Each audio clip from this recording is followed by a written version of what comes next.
Aztán gyakori jelenség az is, hogy mi ugyanazt mondjuk, hogy újat kezdünk, és mégsem csinálunk igazán sok mindent másképp, mint az előtt. Semmi sem változik. És tényleg így van, hogy az elhatározás az sokszor könnyebb, mint a tervnek a véghezvitele. És ilyenkor már akkor belebukunk a terveinknek a megvalósításába, amikor még el se kezdtük őket. Ilyen is előfordul.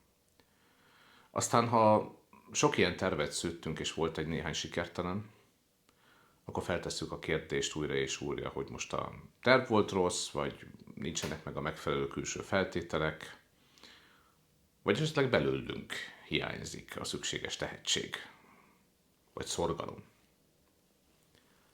Aztán arra is rájövünk, hogy a tervek során, ezekben az új kezdetekben valahol hinni is kell.